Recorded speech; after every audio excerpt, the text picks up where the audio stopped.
So welcome guys. आज के इस लेक्चर में इनरोल्ड एजेंट में हम एक बहुत ही इंपॉर्टेंट फंडामेंटल कॉन्सेप्ट को समझने जा रहे हैं, बेसिस का मतलब।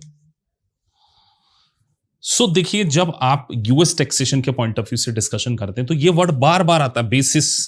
और मैं पूरा डिटेल समझाऊंगा कि बेसिस का इंपॉर्टेंस क्यों है। सबसे पहले डेफिनेशन पढ़ें।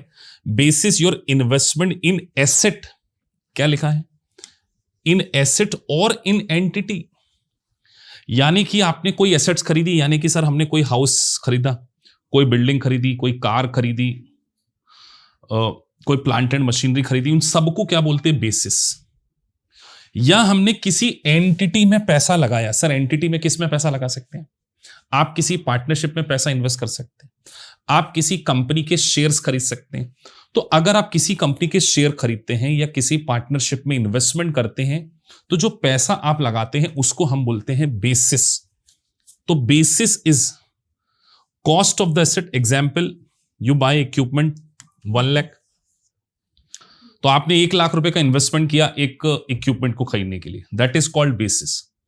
अब सर ये बेसिस का रूल इंपॉर्टेंट क्यों है?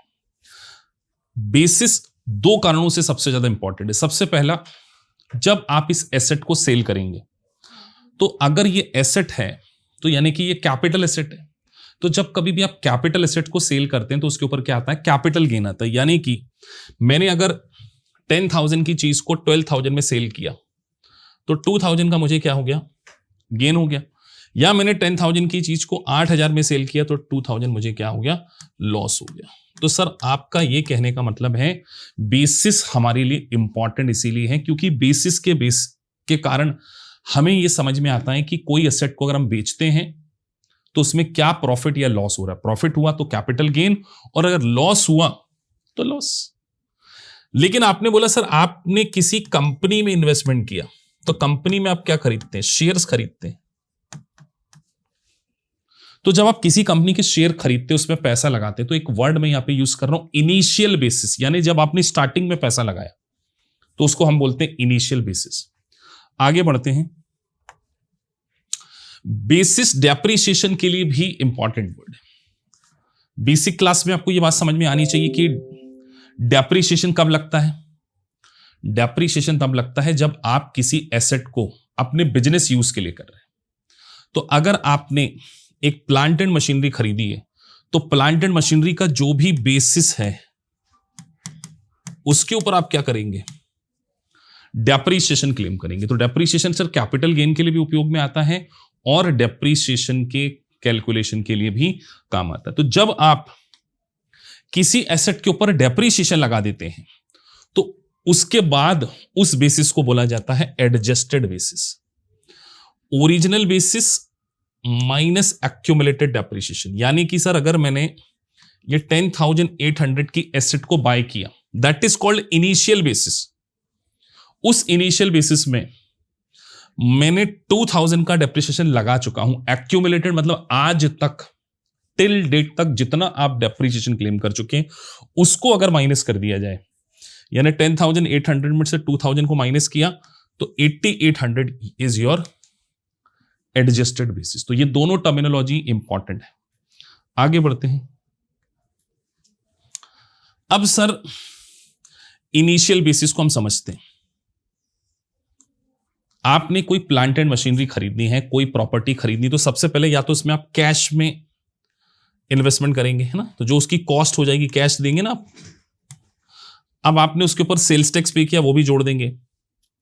एक अकाउंटिंग का नॉर्मल लॉजिक है, किसी एसेट को फैक्ट्री तक लेकर आना, यानी उसके यूज तक लेकर आने तक के सारे खर्चे उसकी कॉस्ट में जोड़े जाते हैं। तो सबसे पहले हम कई बार बेसिस के साथ में कॉस्ट बेसिस भी वर्ड यूज किया जाता है। तो कॉस्ट बेसिस में sales tax, installation, shipping, legal, testing, improvement, ये सारी चीजें क्या करते हैं? हम जोड़ देते हैं। तो इससे निकल के आता है प्रॉपर्टी का इनिशियल बेसिस। और इनिशियल बेसिस के ऊपर जब आप डेप्रिसिएशन लगाते हैं तो उसको माइनस करने के बाद जो फिगर आता है that is called adjusted basis. तो कॉस्ट बेसिस भी वर्ड होता है। कॉस्ट बेसिस यानी जब आपने शुरू में क्या करा है? एसेट्स को खरीदा है। आगे बढ़ते हैं।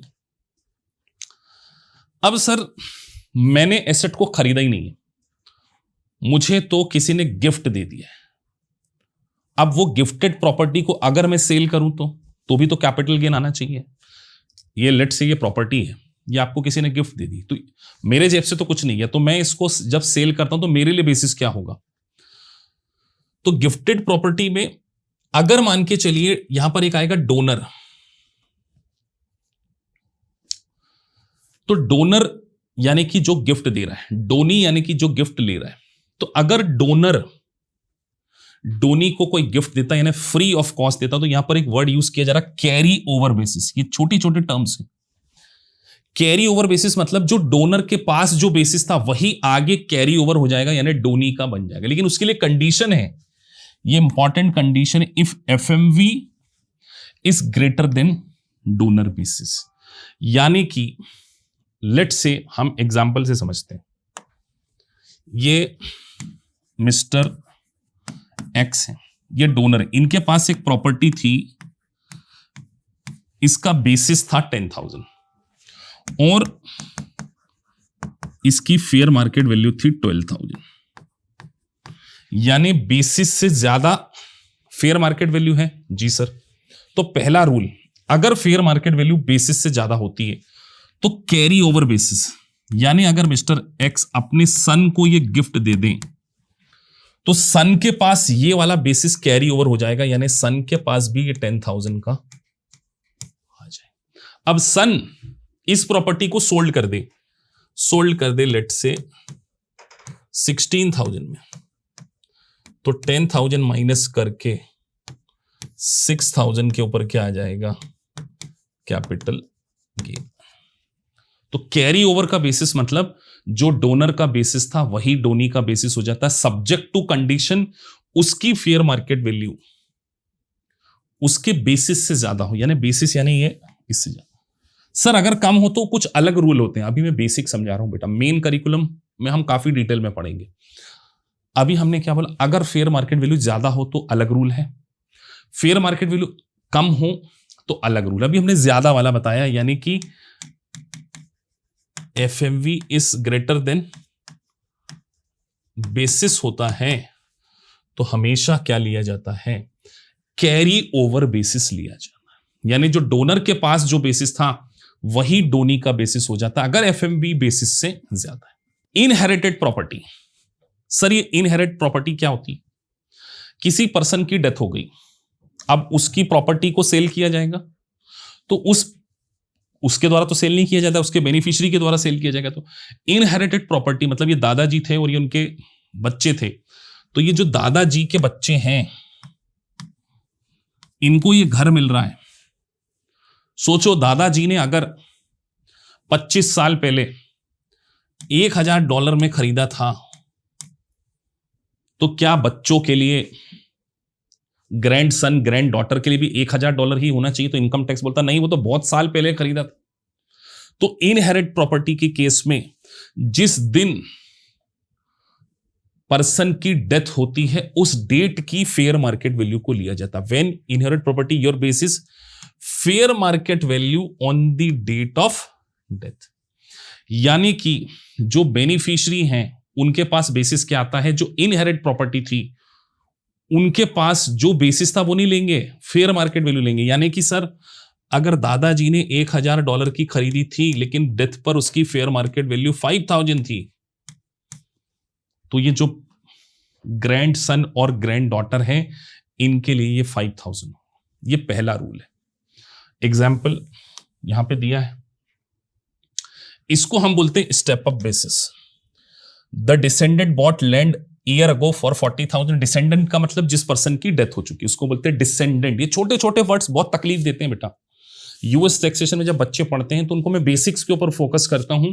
डिसेंडेंट यानी जिस पर्सन की डेथ हो गई, तो सर 40,000 क्या था उसके पास, उन्होंने खरीदा था, लेकिन जिस दिन डेथ हो रही है उस दिन फेयर मार्केट वैल्यू कितनी है? $100,000। तो सर फेयर मार्केट वैल्यू ही क्या हो जाएगी? Your inherit basis is $1,00,000।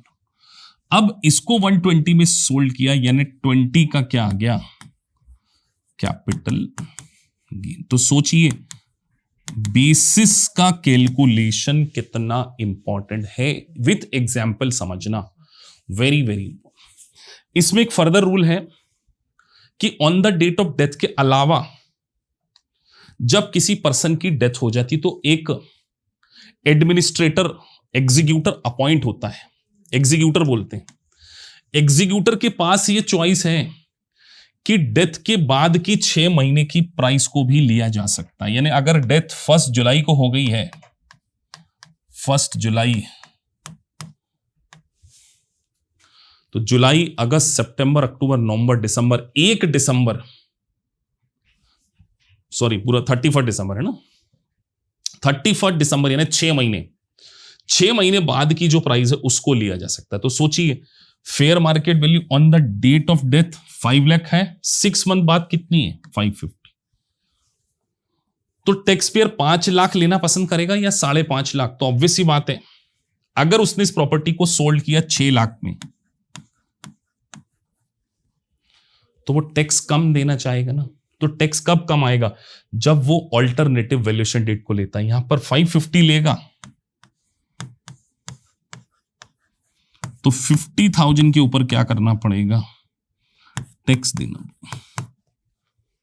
तो यहां पर हम ऑल्टरनेटिव वैल्यूएशन डेट ले सकते हैं, और ऑल्टरनेटिव वैल्यूएशन डेट अगर ज्यादा होगी तो ऑब्वियस सी बात है हम ज्यादा लेंगे ना, कम होगी तो क्यों लेंगे, हम ज्यादा टैक्स थोड़ी देना चाहते हैं। दैट्स वाई एक क्लॉज दिया गया कि on the date of death से 6 मंथ के बाद की फेयर मार्केट वैल्यू को लिया जा सकता है। This provision is applicable only and only in case of inheritance property. Inheritance यानी किसी पर्सन की जो डेथ हो जाती है तो उसके जब लीगल हायर को जो प्रॉपर्टी मिलती है that is called inherited property. तो गिफ्ट के में सर समझ लिया, इनहेरिट में समझ लिया, कॉस्ट बेसिस हमने समझ लिया। तो ये बेसिक्स आपको बहुत अच्छे से क्लियर होना चाहिए, तभी जाके आप ये बनेंगे। मैं जनरली बच्चों को बोलता हूं आप मेन करिकुलम को पढ़ने की कोशिश कर रहे हैं, पहले डिसेंडेंट का मतलब नहीं पता आपको बेसिस का मतलब ही नहीं पता। तो बेसिस, ये छोटे छोटे कॉन्सेप्ट जो होते हैं वो बहुत इंपॉर्टेंट होते हैं। चलिए आगे बढ़ते हैं।